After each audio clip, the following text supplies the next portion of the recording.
of the Northern Rangelands Trust from Kenya, an organization that is undertaking some very difficult challenges in that vast rangeland. Mike Harrison has come here from halfway around the world, leaving family and to-do lists and everything else behind to spend a little bit of time visiting with you about the work that they're doing in the Northern Rangelands Trust. So please welcome Mike, and he'll begin his talk here in just a few minutes. Great, Rob. Thank you very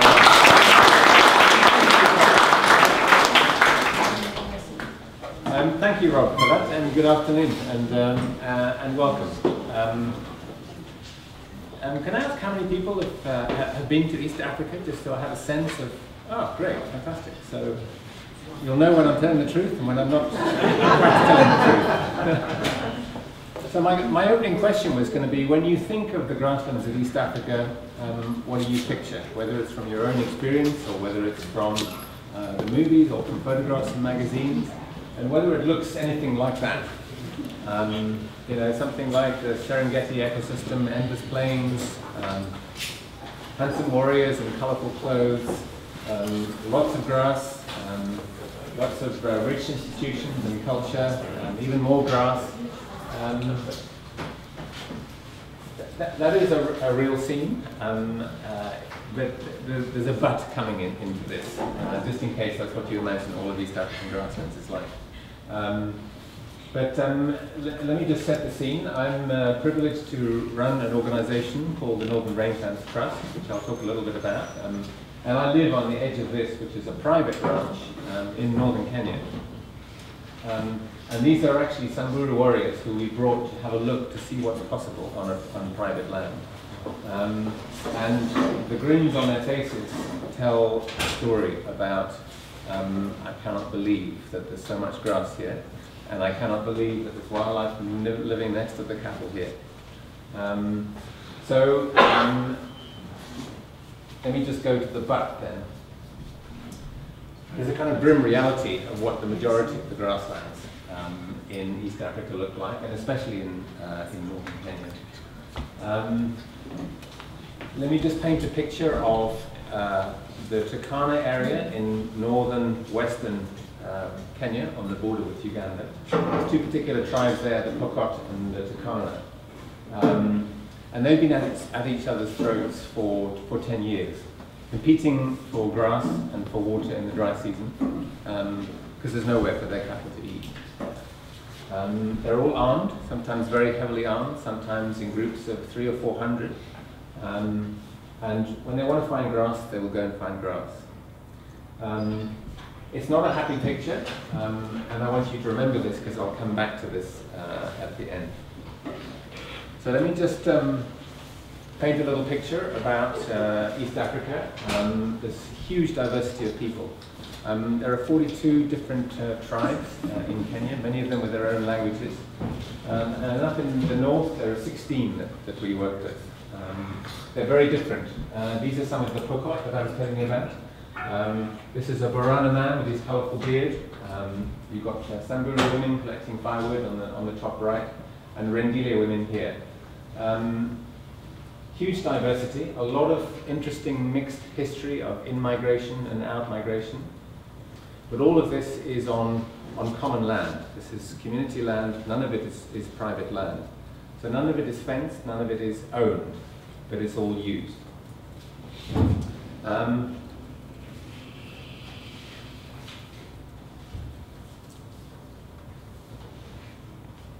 One of the things about pastoralist communities, as we call them, is that their economy is actually very well adapted to the environment. The culture and the economy has been shaped by it.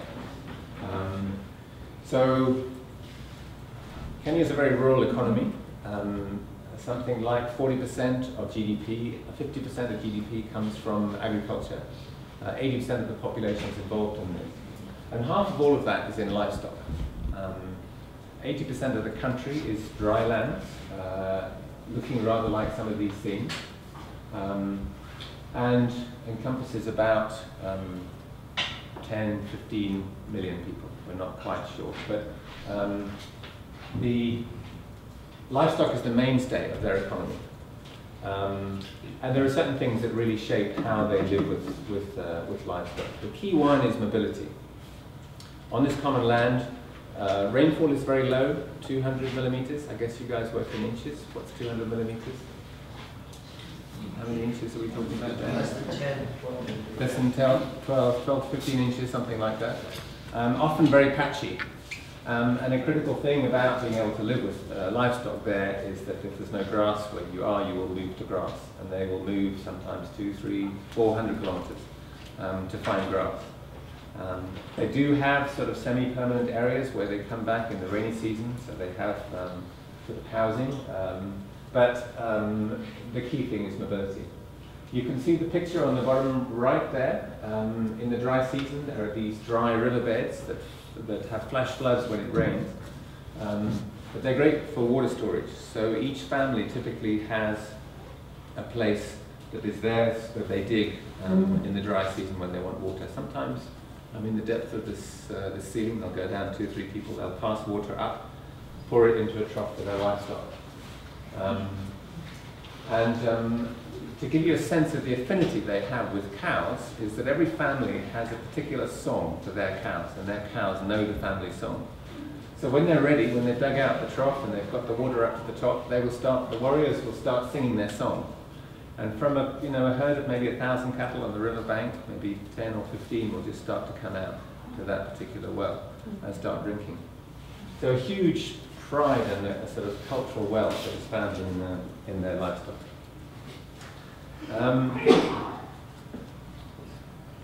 One of the things about this, so there's a lot of patchy rain in any one year, and from year to year it's very patchy.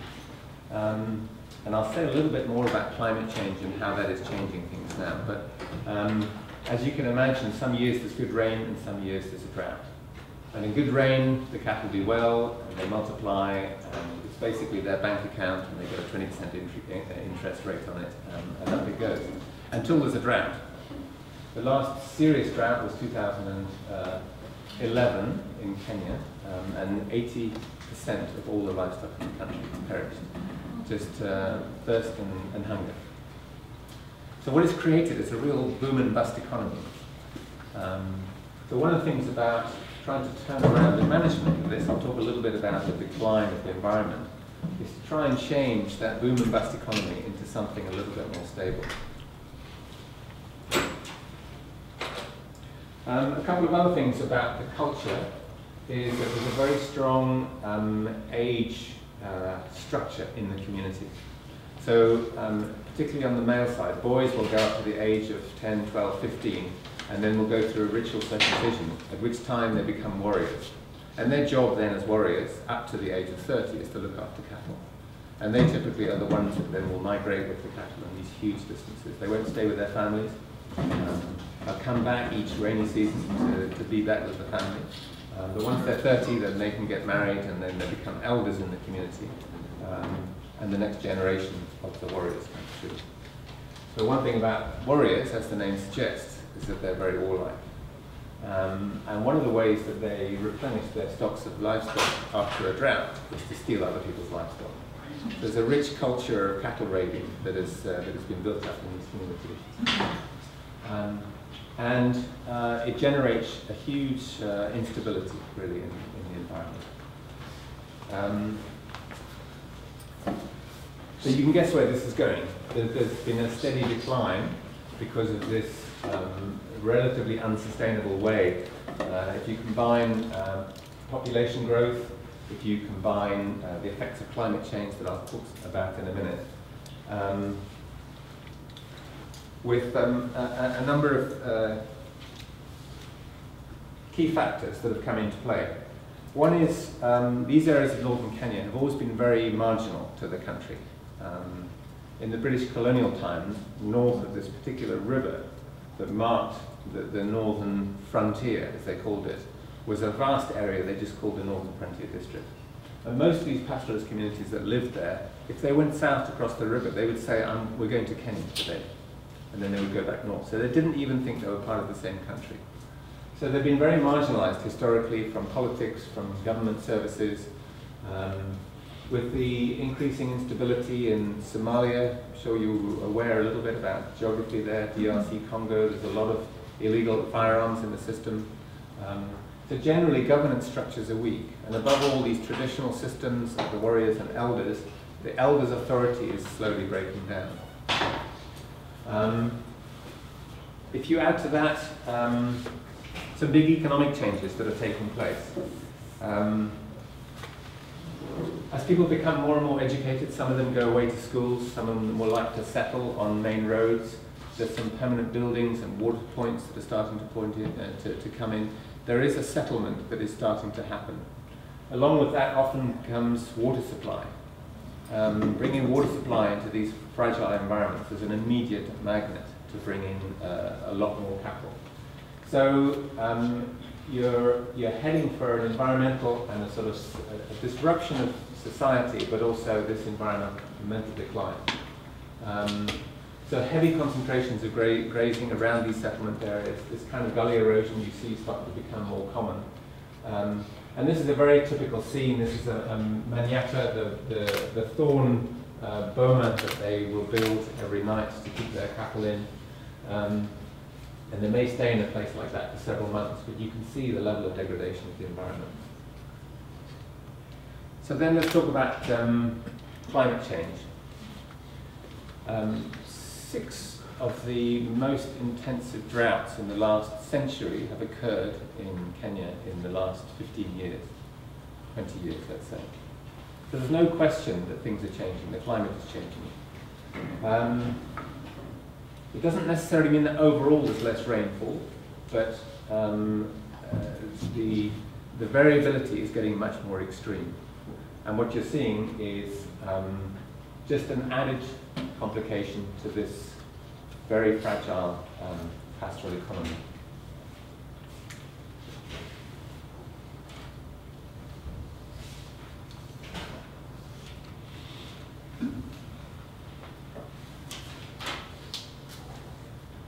I'm not going to talk a lot about the science behind this, but just for those who might be interested,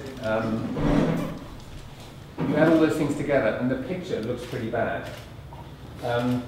These are just the different areas in this environment, which I'll talk about in a minute. They are community-run conservancies. But this indicates the level of degradation of erosion on the grasslands over the past decade.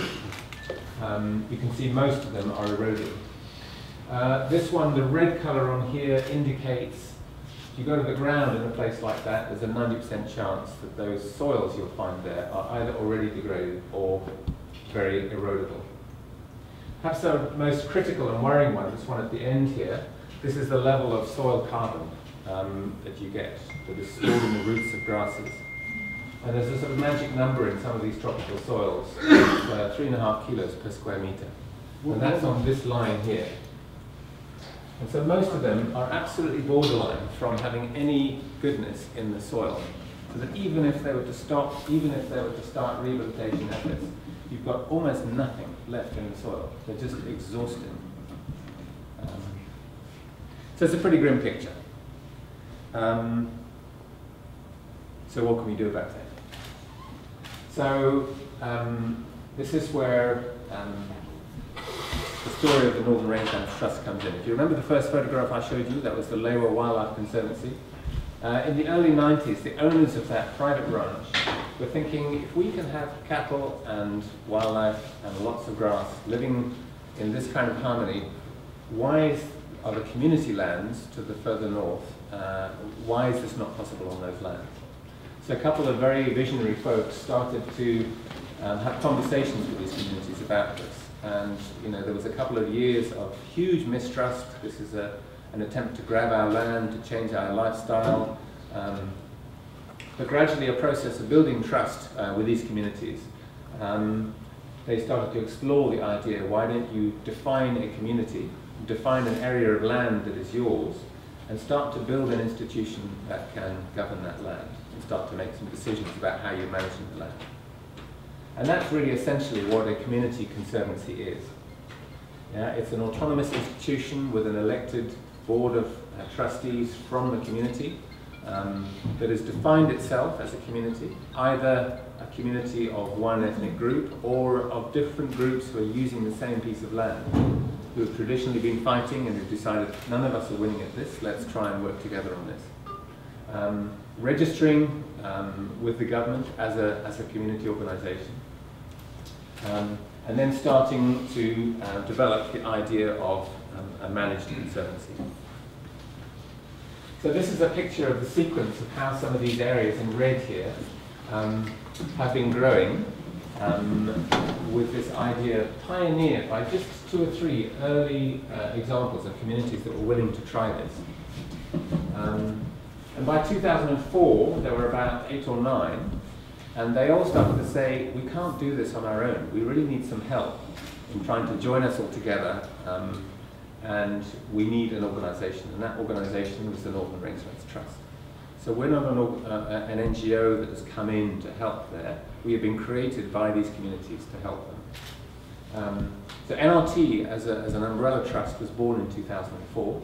And we have been supporting and nurturing these community-run conservancies now for over a decade. You can see the rapid growth in these conservancies. Once the first trust was built up with those few communities, the neighbours started looking over the non-existent fences to say, I like what these guys are doing, let's try that. And so fast forward to the current scale of where we are. I don't know how many people know Kenya well, so this is the picture of Kenya. You know, this is a significant proportion of the land coverage of Kenya. We have 33 member conservancies now, covering in acres, we're about 12 million acres, I think, of land. So each one of those 33 is this autonomous institution. There's an interesting story that I won't go into here, where we've just started with 6 more here, which has almost added 50% to this land area. Funded by some of the oil companies who are developing oil there, and they're interested in peace and stability and a kind of fair distribution of the benefits of oil.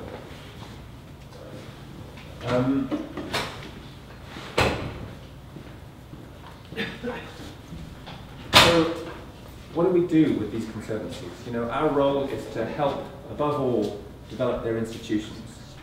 All of the interventions I'm going to talk about, whether it's on wildlife conservation or on rangeland management or on investment in tourism or any other kind of development, needs to have an institution. So most of our work is building these community institutions so that there's a voice for people to then have a dialogue, agree programs. And we have programs then of supporting livelihoods, of building peace between communities, of conserving wildlife, of building security.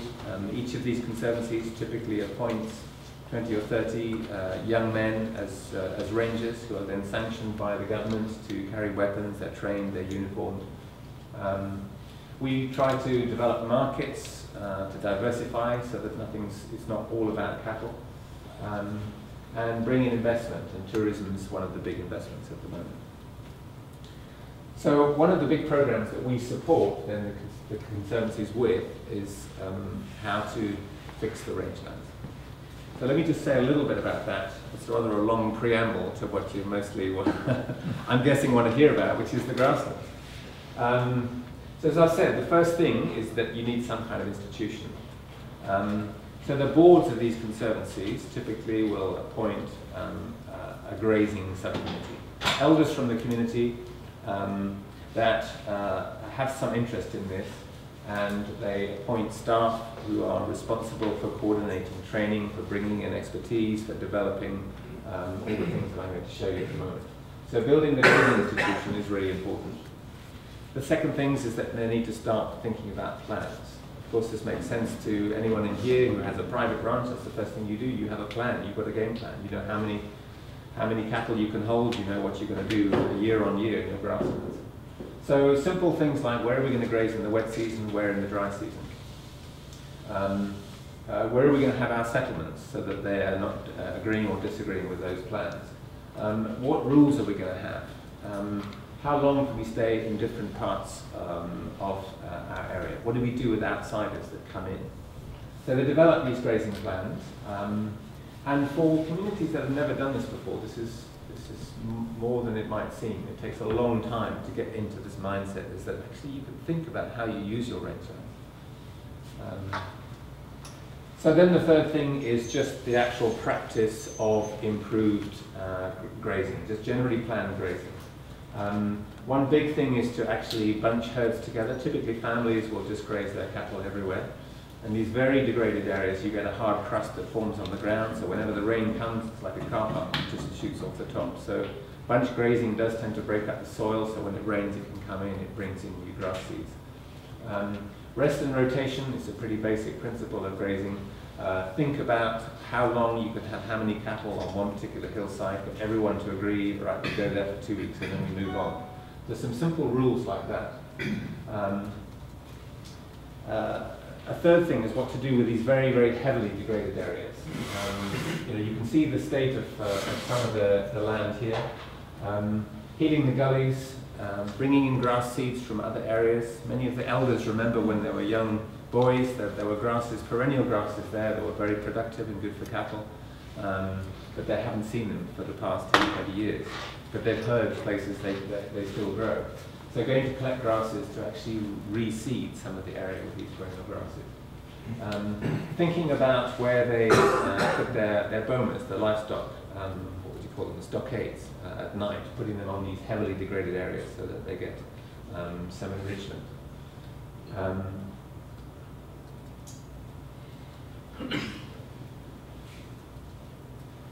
There's also, on these heavily degraded lands, some particularly invasive species. There's an acacia species here that loves this very, very poor soil. And it forms this kind of blanket here, which is even worse for the grass, so that nothing can come underneath it. So one of the things is actually taking out some of this invasive acacia.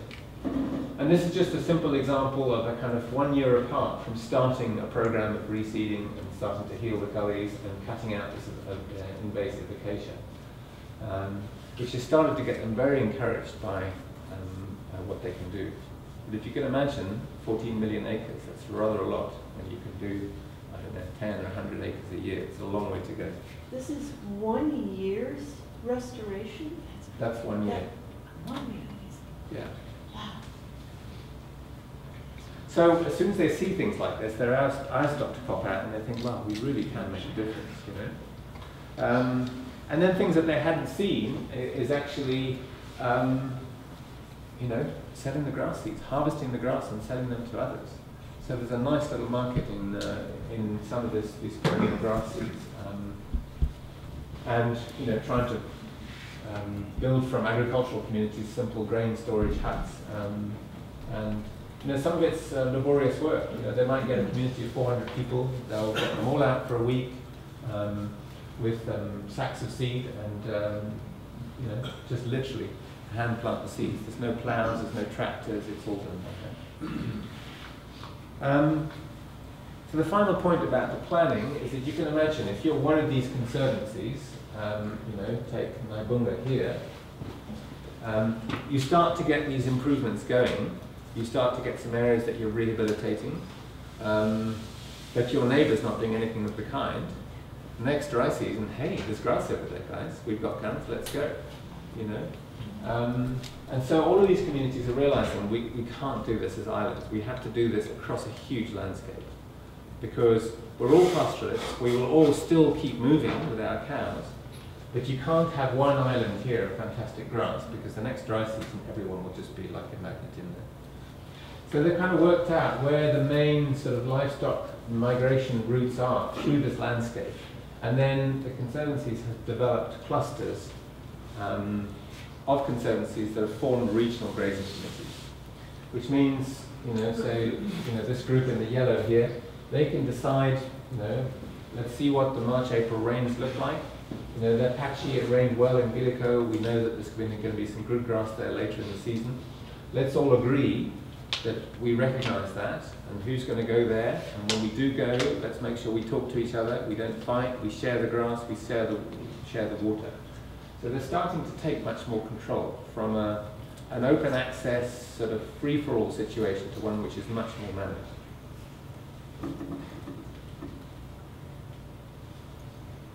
So what difference is this making?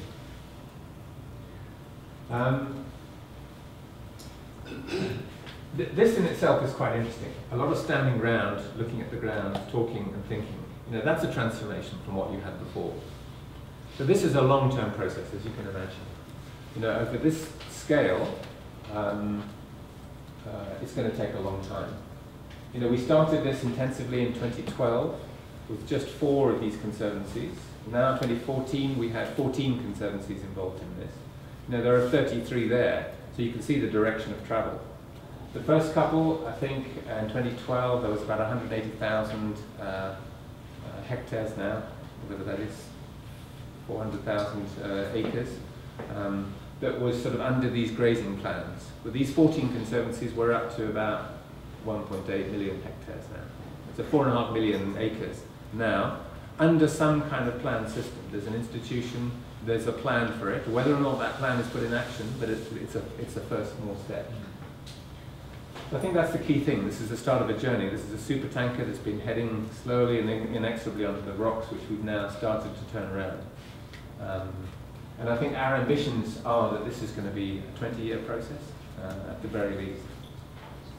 So we're not about to go out there now and start, you know, counting grass diversity and, you know, showing everybody the areas that have been rehabilitated.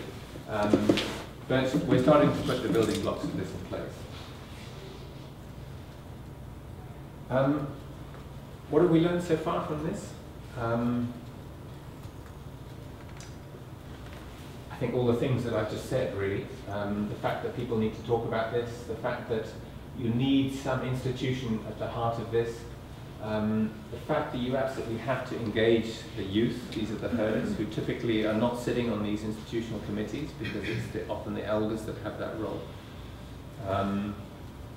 And the fact that this is part of a much wider landscape transformation. So, you know, the development of tourism, the development of new livestock markets, the development of you know, bead products that the women can make, to diversify their economy away from just livestock. So we feel there's a kind of proven concept there. We're on a winning ticket. We've just got to, you know, make sure we've got the energy for the marathon run. So let me just end by saying, asking the question from that very first slide: is this a dream or is this a reality? I wonder whether the keen eyes have spotted the elephant in that picture. You know, this is livestock on grass with elephant. You know, this is in one of the neighbouring conservancies where this is starting. You can see there's a bit of grass cover there. So it's definitely, we're definitely on a winning ticket. And if you remember my second slide between about the Pokot and the Turkana and the fighting and that, you know, the degradation, a lot of the area around Lewa, where we started this in the 1990s, was exactly like that. People said to those pioneers, "You're absolutely crazy to start with this. You know, you'll just get yourself killed. You'll get shot. It's so degraded. It's so warlike. You wouldn't do anything." This is 15 years later what we're starting to get. So fast forward another 15 years and imagine what we could do in Turkana and the rest of northern Kenya. What's the lifespan of the people there? I mean, I think the mortality level must be about 50 years, something like that, 40 or 50 years. It's quite tough. You're showing the elephants, but I would guess that there aren't very many other herbivores included here. They're either harvested for meat or no, I didn't say much about wildlife. It's a key part of these conservancies, and it's why TNC is one of our close partners. Obviously, there's a big conservation mission here, so there are a lot of herbivores here. Because like in Namibia, that's a part of the conservancies down there. Yeah. But it looks to me like there's so many livestock and that so many people with guns that they would just be very few antelope species or things of that nature.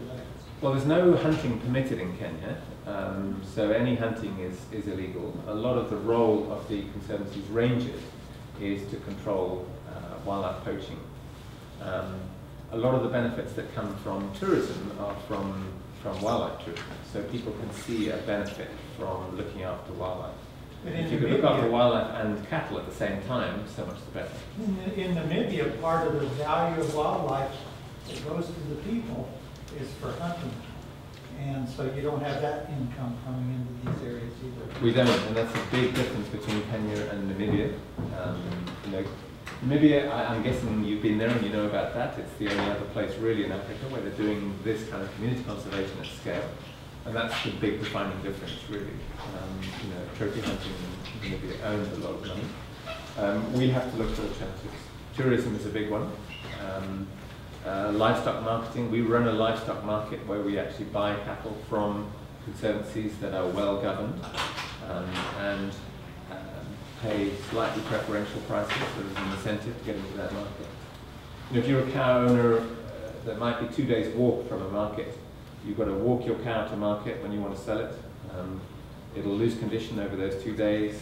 The guy buying it knows that you're not going to walk it back, so we'll offer you a low price. You know, so we actually go to the conservancies to buy cattle. What about getting the philosophy embedded that fewer cattle in good condition would be worth just as much, if not more, than an awful lot of cattle that are skin and bones? That's probably the central most difficult question in a pastoralist economy. You know, livestock for a pastoralist are his or her wealth. It's not really a business. So if I said to you, sorry, I'm going to cap your wealth at $10,000, you can't earn any more, you're not going to enjoy that conversation. So it's something over the next 10 years we're going to have to address. But we need to get to a stage where the communities are asking that question themselves, are saying, actually, this is not a sustainable way of doing this. You know, we can't have this boom and bust economy.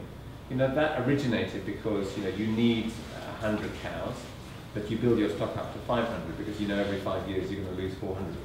So that's your insurance. If we can get people to put that extra 400 in the bank, then if there's a drought and they lose the 100, well then they can buy another 100. So it's shifting a mindset from a pastoralist sort of way of storing your wealth into this is a commercial venture, we use banking services, we can take out insurance, we can diversify our economy, we can invest in other things. But that's quite a step away at the moment. Mike, do they have problems in the north with invasive cactus, opuntia, like they do further south? Not in these areas, it hasn't found it, but there are some areas in close to here where it is a big problem. You know, they're trying biological control, and that seems to be working quite well. What kind of control? Biological control, there's a mite that they're introducing, but opuntia is a serious problem in some areas further south. Yeah. I see in this picture the gentleman, is it? Yeah. The gentleman is carrying a stick as opposed to a gun in your first picture. I'm wondering about the people who are involved in your groups, your clusters. Do they put down their guns? Or do they decide not yet. no longer be, well, how is that? I mean, it seems to me that would be a huge transition, and I don't know, it sounds to me like they're working together more cooperatively, so in that case, it seems like they would have to start putting down their guns. Yeah, yeah. But I mean, where there's been such enmity and mistrust over so many decades, it takes quite a long time to do that. So I think, you know, the strongest feeling is that if I put down my gun, I know someone else is out there who's got a gun. So it's that kind of arms race that's always there. And there are so many illegal guns around. You know, it's not an easy thing to give up. Well, I think what they're doing is controlling the use of them. They're agreeing it's much better for everyone not to use the gun. Oh. But I'm just going to keep it in as my insurance policy. I just wondered if this fellow had decided I don't need to carry a gun anymore. And I saw a couple other pictures where they were carrying sticks and not carrying guns. Yeah, I mean, he's in a much safer environment, so he doesn't really need to. But 100 kilometers further north, where it's still more volatile, he probably would have. So he's probably not the herder. This guy is actually probably just the owner of the cows that's come to have a look. And the herders, which are typically the young men, are not in this picture, so they may well be sitting under a tree with the gun in the back. I'm curious about how you get pasture, getting pastures back. Are you able to go in because the drought has killed off so many of the livestock, so the livestock herd is reduced when you start? Otherwise, I would think you'd have to start off by asking them to reduce their herds, which doesn't sound like would be a popular. Yeah, I mean, when it rains, there's a lot of perennial grass around that will come up, so that, you know, there's enough food after the rain for them to keep the livestock they've got. So they would rather not address that question and then think about rehabilitation and you know, this is only sort of 2 years in, really. I think this will mature over those years. But you're right, it could accelerate them asking that question. But the mistrust of banks and the banking system is really runs deep, and they don't really have the financial skills. We take that for granted, that we use banks and that we understand money in that sort of sense. You know, for them, the money is in their cows. They don't really have cash. If they need some money, they'll go and sell a cow, pay school fees or a medical bill or something. Yeah. And I presume to sell a cow, you have to sell a good cow because the buyer wants a good cow, and so now you slowly degrade your own herd until you get all of them thin. I mean, not quite. It's a market in scrawny cattle, you know, for mince. And so that's not really the question. But you do put your finger on something, actually. You know, as part of this transition to fewer cows, it could be exactly as you say, fewer, better breed cattle. So invest more in better quality, fewer stock. You know, they eat less, that'll get you a better price. It's a win all around. That'll be the next phase of this conversation, really. But wealth is counted, not weighed. I mean, you say, I got 10 cows and they may be skinny, but I got 10.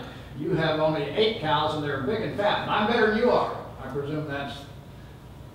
Yes, they like healthy cows, but there will be, even the scrawny cows, there'll be some times of the year when they look good, and that's when you've mown your lawn and you feel proud when you wake up and you see your healthy looking cows.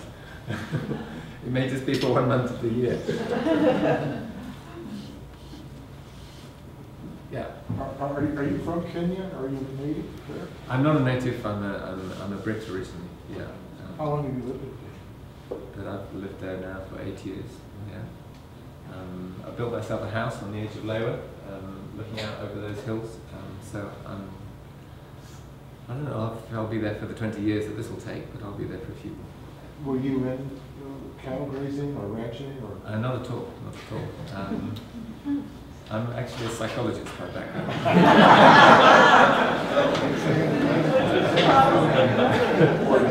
Dealing with people. But then I worked for the British Department for International Development for quite a long time. That's the equivalent of your USAID, doing development work around the world. So I was stationed in Nairobi in the British Development Office there, and left that to get back to the coalface, do some real work. There's a picture here. The first picture you have up there looked like it might have been taken in the Flint Hills. A lot of grass there.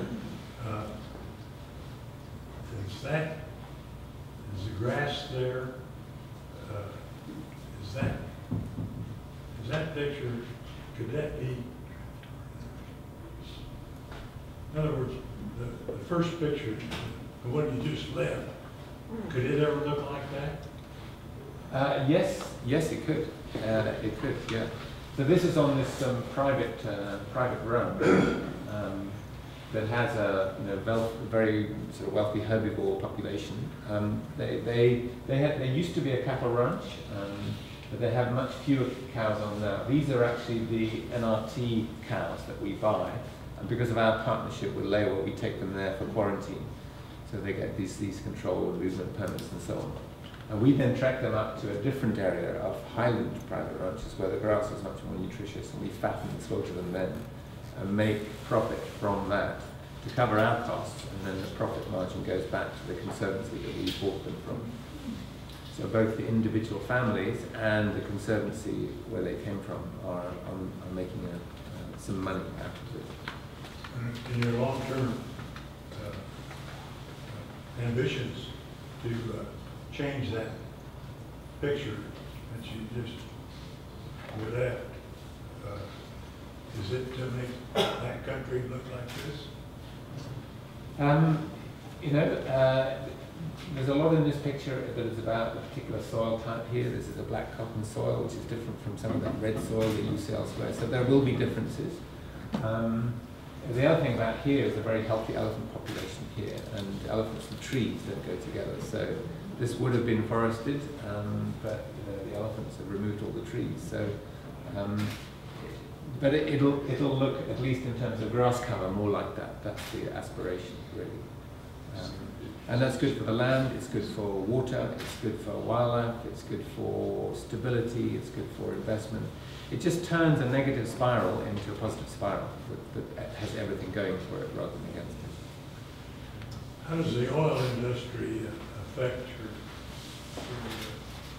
your rehabilitation of the people and the land? Yeah, we've only just started that this year, actually, and that's in a different area. That's in Turkana, where this Turkana Pukot fighting is all going on, and that's one of the interests that the oil industry has in the work that we do, because they can see what a stabilizing sort of force it is. So they've provided support to those communities to start developing these kind of conservancies in the hope that first and foremost they will bring peace. Without peace you can't do any kind of investment in the land. So yeah, we don't know what a commercial scale oil industry is going to look like there. You know, it won't be a huge footprint, but it'll be a footprint nevertheless. Okay, it looks to me like parts of the country is overpopulated with cattle, for sure. They're overgrazing. What about people? Are they overpopulated? Are there too many people there for the land? I would argue yes. You know, there's about a 2.56% population growth rate in Kenya. It's huge, like many African countries. It's another one of the kind of the elephant in the room, as we say. You know, unless we tackle population, how will we deal with this? But in fact, I doubt that that's going to be seen so much in these dry lands. Most of that's going to concentrate more on the urban centres, on the agricultural lands, and put much more stress on those. But inevitably, it will spill over here. The thinking in the development community is that probably about a third of the current population will make a very good living as pastoralists in this economy. A third of them will just be on the cusp, and every drought they'll fall back to the bottom of the ladder and they'll start to climb out again. And a third will probably migrate out.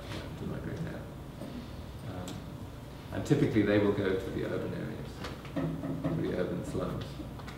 Are you getting some financial support from Europe and America? Yes, we get a lot of support from TNC, which is fantastic. We get support from USAID, from a lot of foundations, from European or American? Two European countries, Denmark and Holland, are supporting us through their aid programs. We're trying to shift the balance away from a dependence on aid, because that's not sustainable in the time scale of this. So we want to try and drive much more commerce through this, so the Conservancy become more commercially viable. And obviously livestock and range management are a key part of that. But there are others, like tourism, other businesses that can be run. And then the other thing is that more support from local governments. We get very little support from county governments at the moment. Yeah. Unfortunately, a lot of the international aid goes towards development rather than towards conservation solutions. Yeah, I mean, because of my background in development, I see this as a development opportunity. So I see it as a blend between conservation. It is exactly that, yeah. But before it was trying to appeal solely to a kind of conservation audience. But for me, this is about good sustainable development. You know, managing your land well with conservation. I mean, it's right at the heart of the TNC philosophy. You know, what we have here is kind of proof of concept. It is possible to do this. So it's becoming incredibly popular. The growth that I showed you, you know, we did some scenario planning that suggested within 10 years we could be up to 80 or 90 conservancies. How we sustain that is a different question, but the demand is there hugely. And the new local governments that have been created in Kenya out of the recent new constitution are looking at this to say, well, actually, this is something we ought to be supporting. They're providing a lot of government service here, you know. Income that the communities generate from tourism is spent on education and health, and so the communities are funding these kind of services themselves. All the security is provided by these communities. That's the government function, really. So we're talking to government about you've got to step up to the plate, shipping. There was a question here somewhere for a gentleman. Yes, already. I wondered how you were funded. Okay.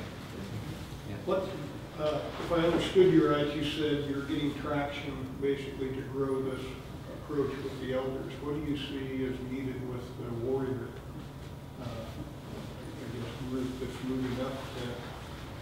I mean, first and foremost, engagement. You know, they're not used to being consulted or talked to. You go through your initiation, you become a warrior, and you kind of effectively disappear. You keep a close, you know, sort of gang, male youth mentality to yourself. So the fact that, you know, we've invited groups of young warriors like this to come on and see what labor looks like. You know, they're saying not only, wow, this is extraordinary, I didn't know such a thing existed, but they're also saying, hey, people are interested in what we think and say. So there's a big lesson in there.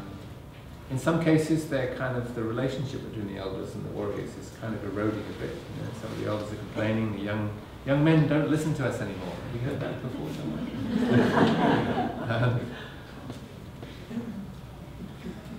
But actually, you know, the Conservancy is rebuilding the authority of these traditional systems, and that's why people like it. This is not something imposed from the outside, it's rebuilding systems that they know. And a lot of these land management systems, some of the older people remember their grandfathers practicing and talking about these kind of things. Back to the relationship between the warriors and the elders, and this, what you're doing, it's a cultural change. So, in a sense, I would think that maybe some of the warriors would feel as though their jobs were threatened if there was peace, if there was cooperation, or do they feel if they're being consulted, then maybe do they think that that is good, or that their jobs would maybe not be eliminated, but their jobs would basically change? Is how, what's the feedback that you're getting from them? Very observant question, yeah, because that has come up in discussions. You know, hey, we're worried, so you're trying to do us out of a job. But I think that the point is that, you know, the way in which it's done is to say, actually, this is about your future. You know, how do you see your future? Do you want to be forever fighting your neighbours? Or do you want to somehow join a modern Kenya and engage, you know, with your livestock in a new way, or perhaps in new kinds of businesses? So it's kind of opening minds, and we use this word mindset change a lot. People are, you know, thinking in ways that they haven't thought before. What do you hear from them? So that they're very excited about this. They really are, you know. I mean, initially, the excitement is, you mean if we do things differently, we can get all this grass? You know, that's the first thing. So it's still very much within their comfort zone. It's just a lot more grass. But actually, you know, it then opens up a whole lot more questions about, you know, what is life in their society about? And should they be doing other things or doing things in different ways? The family unit, how is it proposed, and how is it related to where they have to live? Like, how many kids, what do the girls do, the wives stay, where? Yeah, so typically the older men and the wives will stay in a more sedentary life, while the young men take the cattle off. You know, typical household size would be maybe 6 or 7 children, so quite a lot. Hence the large population growth. Do men have single wives in this area? No, they can have several. They can have several wives. Yeah, yeah. The more wives and the more cows, the better.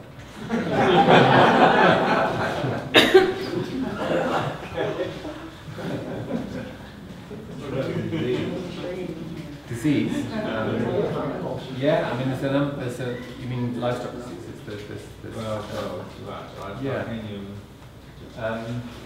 You know, there's foot and mouth disease outbreaks, there's East Coast fever, there's quite a number of livestock diseases. There's a thing that goats get. We haven't really talked about goats, but goats is a big part of this. I mean, I think the 2009 census in Kenya showed about 17 million cattle and 30 million goats. And goats are actually much more destructive feeders. So we can get traction with cattle. It's very difficult to get traction with goats. We would like to go there. They're more destructive on the environment, on the downside. On the upside, you engage with women much more because the women tend to keep the goats, and they have more control of what happens to the goat. The goats are really the ATMs. You know, if you want some small change for something, you know, you sell a goat, and that's quick and easy. You know, $50 you can sell a goat for. I read somewhere that the goat meat is the most eaten meat in the world. Is that goat from here too? Absolutely, yeah. The typical diet is goat and blood, and that's what most of these folks eat. So there is a small goat. There's a goat disease called the ruminal, which is can be very very bad. It's a big cross-border thing up into Ethiopia. So there's there are outbreaks, which is another big factor in the boom and bust. You know, that will kill a lot of livestock as well. You talked, would you elaborate a little bit on the relationship between the federal government, the national government there, and these trusts? Is that changing at all? Yeah, it's interesting. There was a question last night in the reception, and I don't know whether that was from you. It might have been about that. Someone asked, how does government see this? And does it matter what flavour of government is in power? And my answer was no, because actually this is all about the communities and what they decide to do. And there's an interesting change now. There's a kind of politics of manipulation that is the currency in Kenya, where politicians play the ethnic card. You know, vote for me as a Borana, and I'll look after your interests. It's a kind of divide and rule. And in the early days, when there was a lot of mistrust about these conservancies, a lot of the politicians were saying, don't trust these conservancies, they're a land grab by the Samburu trying to come and get your land or something. You know, fast forward 10 years, when people see what it is, they're telling these politicians to get off their backs. It's not the case. They've been duped. You know, they want this, it's good for them, it's empowering, they make their own decisions. And I think as a result, the county governments and certainly the federal government, the national government, really likes what they see here. You know, they can see it as genuinely good development, but superficially they also see they're getting a free security service, they're getting you know, free development. You know, we do a lot to try and break the cycle in cattle rustling. If there's a cattle rustling episode, you know, we have aircraft, we have tracker dogs, we have a mobile ranger force that can follow up. So, you know, 10 years ago, you could get 1,000 cattle stolen by 500 warriors, and you know, no one would know about it for a week. Whereas now, you know, if there's a cattle rustling incident, we'll know in 20 minutes. All the rangers have radios. You know, someone in the community says, "Hey, someone's got taken my," you know, call a ranger. He will call the central room. We can get an aircraft in the air to see where they're going. We can get the police on the ground really quickly. So starting to break that cycle of retaliation has brought peace, and the government loves it. The police love it. We just need them to love it with their money. Speaking of money, where does the government give us money? You tax 1% of the cows every year or something? You know, in our livestock market, there is a small livestock sales tax, but that's not a big source of money. I mean, it's, you know, there's very little tax involved in this whole. But the livestock economy is an informal economy, really. So it's mainly in the industries, the formal industries, where they get their big tax rate. Any other questions? Yeah, we're just time for a couple more questions if you have them. We have about a half hour before we have another session here, but here in a couple minutes there'll be time for you to head to a different session if you're in a different room. A couple more questions. How do they identify the cattle if they're stolen? I mean, they don't brand, they don't There's England. There you go. Why don't they do that? You know, if you lost your kids in a crowd, you would be able to find them. Yeah. It's kind of like that because they know who their kids are. They know who their cows are. I mean, there was a very interesting story I'll tell you quickly. At one of our livestock markets, we bought 500 cattle from one community, and we trekked them through a town. And the magistrate for that town was doing some shopping with his wife, and he was watching these cows go past, and suddenly said, "Hey, those are my cows." And he saw 3 of his cows in this herd of 500 we bought that he recognized, that had been stolen about a month before. But still, it'd be your word against the people that had stolen. What about the stolen? Well, I mean, there was an interesting conclusion to that. So he thought, yeah, NLT had either stolen them or was trading in stolen cattle. So we said, no, come and have a look. We'll take them to Lewa. We haven't yet paid the people we bought them from. We'll ask them to come and get their payment. And by the way, we've had a bit of a mix-up, so can you please identify your cow so that we can then pay you? And lo and behold, there were 3 cows left over at the end, and no one dared to claim it. so he got his cows back. He was very happy. The lady here had a question. Is Opiata part of? Oh, what, sorry? Pejita? I'm not pronouncing properly. Pejita? Yes. Yeah. Is that part of your? That's where we have a close partnership with them. That's another private ranch, but that's the fattening ground for the end of our livestock chain. I did an earth watch project there with black rhinos. Oh, okay. Okay. Well, you'll know it. So yeah, they have very, very productive grass, a lot more rainfall, good soils there. So we fatten the cattle we buy there, and they have a slaughterhouse there. It was impressive that they had cattle. Yeah. With the wildlife. Yeah. So we're about to invest in a big new export quality abattoir on Pejita. We have actually through TNC Networks a $3 million sort of social impact investment investing in that livestock chain. So we're scaling up very considerably. Our livestock market has huge leverage in the communities. They love it, and we can get a lot of conservation leverage out of it. Sir, there's a question. This is probably not that important, but are there terrorist incursions from Somalia or Ethiopia? I heard that border, the northern territory area is sometimes a little sketchy. As we grow, we've moved from the sort of central rangelands of Kenya down to the coast, and we have 7 conservancies at the coast. 2 of them are marine conservancies, so nothing to do with livestock at all. And those go right up to the Somali border. So that's definitely an issue. The forest areas around there are unsafe. You know from the news there's a lot of the Al-Shabaab extremists that cross into Kenya. A lot of them hang out in those forests around there, so those are not safe areas to operate within. Okay, should we give Mike a hand?